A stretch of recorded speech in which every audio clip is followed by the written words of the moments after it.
C'est encore une belle journée de navigation qui nous attend. Effectivement, à 5h40, c'est la fin du premier mouillage à Port-le-Croix. L'ancre est hissée à bord. Vailleret sort de la banquise. C'est le grand beau temps. Le ciel est bleu.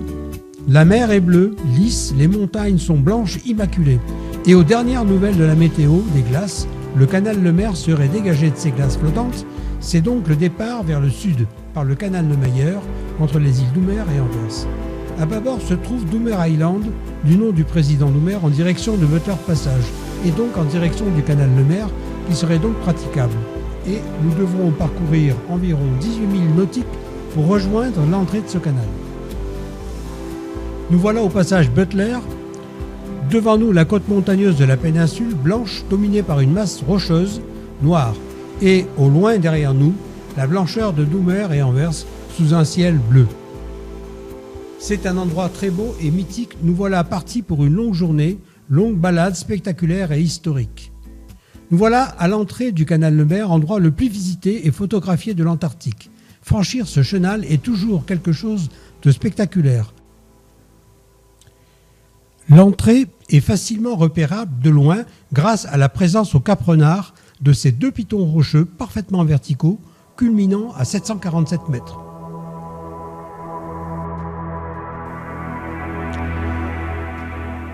Naviguer dans ce canyon de plus en plus étroit, cerné de montagnes de 700 mètres à 1000 mètres d'altitude, coiffé de glaciers, est particulièrement impressionnant. Ce canal est considéré comme l'un des endroits les plus pittoresques de la péninsule antarctique.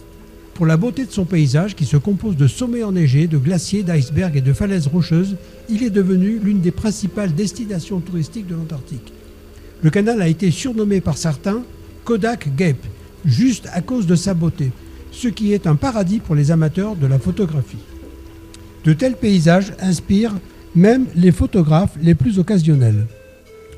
Pour quiconque est sensible à la beauté du monde, le lieu est propice à des clichés incroyables, comme vous n'en avez jamais pris auparavant. Pour ceux qui ambitionnent de perfectionner leur art, il s'agit d'une formidable occasion de développer son sens de l'extraordinaire. Et nous sommes ici exactement devant le Cap Renard, avec la présence des Humphrey Heights, qui sont l'ensemble des 5 pics de basalte noir sur notre gauche à notre bâbord. Cet ensemble de sommets s'étend donc depuis le Cap Renard, devant nous, jusqu'à la baie de l'Oncle, que nous découvrirons à l'extrémité sud du canal. Les deux premiers qui se chevauchent ici, juste à l'entrée, sont les Una Peaks. Les pics d'Una, autrefois connus sous le nom de tours du Cap Renard, sont 2 tours de basalte, chacune surmontée d'une calotte de glace, gardant l'entrée nord du canal Lemaire sur la péninsule antarctique. Avec le plus haut sommet à 747 mètres, la formation a longtemps été familièrement connue sous le nom de Una Tits. Ces deux pics se détacheront bientôt l'un de l'autre au fur et à mesure que nous avancerons et seront visibles plus distinctement.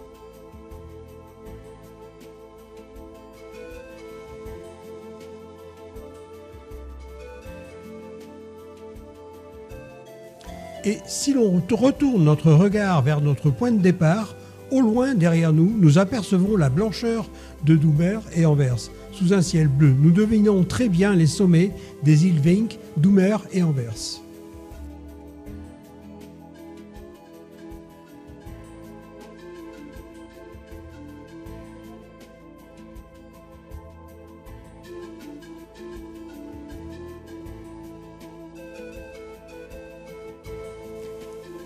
Les deux pics commencent à se détacher très nettement ici et on commence à voir l'étroitesse du canal Lemaire au loin. Nous descendons très lentement ce canal qui était encombré de glace flottante, de growlers, il y a seulement 2 jours encore.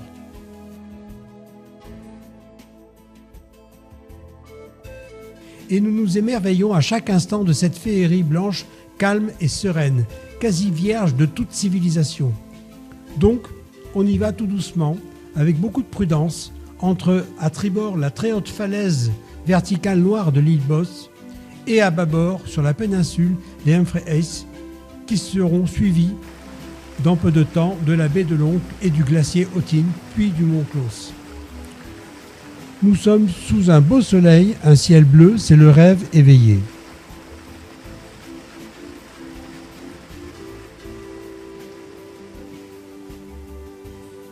une symphonie en noir et blanc, une symphonie en bleu glacé et en blanc majeur. Le détroit de Lemaire mesure 11 km de long, 150 mètres de profondeur et de 700 à 1000 mètres de large, à son point le plus étroit. La porte de la pointe sud de la péninsule Antarctique Sud est située entre l'île Bot et la péninsule et est l'un des points forts de l'Antarctique. Nous sommes juste sous les 65 degrés de latitude sud et très proche du cercle polaire à une centaine de kilomètres.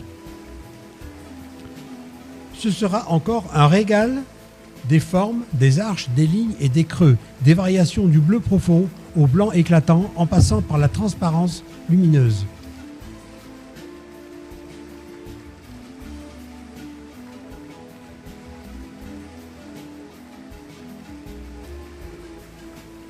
Ces pics spectaculaires caractérisent le paysage le long de la côte de ce canal qui fait face à la péninsule antarctique. Dans cette partie du canal existe une baie, la baie de l'Oncle, avec un grand glacier nommé le glacier Hothine. Du côté opposé de la côte antarctique, il y a l'île Bot, dont la morphologie est caractérisée par une côte sauvage qui monte jusqu'à 980 mètres par le Vandal Peak.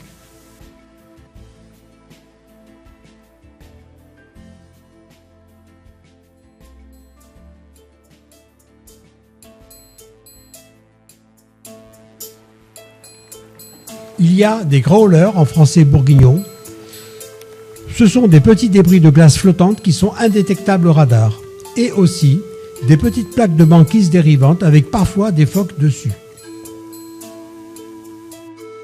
La partie méridionale du canal Lemaire est souvent bloquée par la présence d'énormes icebergs flottants, même pendant le bref été antarctique. C'est ce qui explique notre lenteur, notre prudence. Je rappelle qu'il y a seulement 2 jours, la météo le disait impraticable. Nous avons de la chance parce qu'il est praticable et en même temps il fait très beau parce qu'il peut être praticable et on peut avoir de la brume. Mais là, nous avons les 2 chances.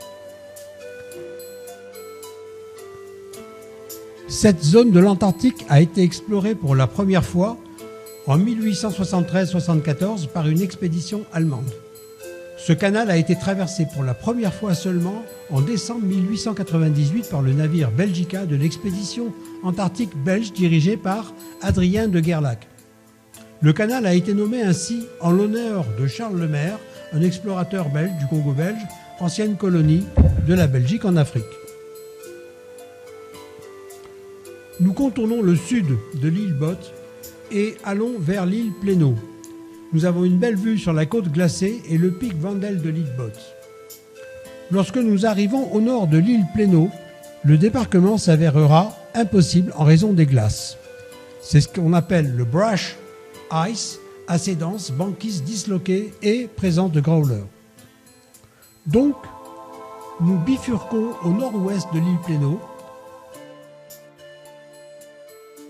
Nous abandonnons notre tentative de descendre vers le détroit de Penola pour aller à l'île Petermann. Nous sommes bloqués par une grande ligne de glace au loin. L'île Petermann, qui était chère au cœur des Français, car le commandant Jean-Baptiste Charcot et son équipage y hivernèrent durant l'hiver 1909-1910 avec le pourquoi pas. Et nous allons remonter vers l'anse de Port-Charcot à l'ouest de l'île Bot en passant par la baie de la Salpêtrière. Nous débarquons sur l'île Bot. Nous marchons dans une couche de neige encore molle. Nous observons de petites colonies de manchots papous. Nous avons une vue sur le cairn de Charcot de 1904, la station météo que certains vont visiter. Des nuages se développent. C'est très émouvant pour moi de penser que nous marchons dans les pas de grands explorateurs. Nous escaladerons la colline jusqu'au cairn. Port Charcot est une baie de l'île Bot dans l'archipel Wilhelm en Antarctique. Pour le côté historique, la baie, nommée en l'honneur du docteur Jean-Martin Charcot, célèbre neurologue français, fut le lieu d'hivernage du navire français de la première expédition Charcot 1903-1905, dirigée par son fils Jean-Baptiste Charcot. La baie de 2,4 km de large est située au nord de l'île Bot et se trouve sur le bras nord-ouest du rivage en Y de l'île. La baie est surmontée d'une colline de 50 mètres de haut où se trouvent des vestiges de l'expédition de 1904. C'est cependant une baie qui n'est pas à l'abri des vents, de la houle et des icebergs. Des baraques disparues de nos jours ont été construites pour la réalisation d'observations scientifiques. Seul reste un cairn sur la colline et un abri en pierre. Près de la plage, on peut voir les restes d'une barque. Le cairn, où sont inscrits les noms des membres de l'expédition, est classé comme monument historique de l'Antarctique.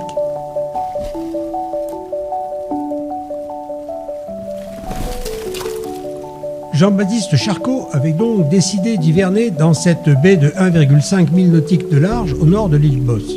Ce lieu, situé à 62 degrés 59 minutes sud et 60 degrés 33 minutes ouest, fait partie de l'archipel Wilhelm et est nommé Port Charcot en l'honneur du père de Jean-Baptiste Charcot, le docteur Jean-Martin Charcot, célèbre neurologiste français.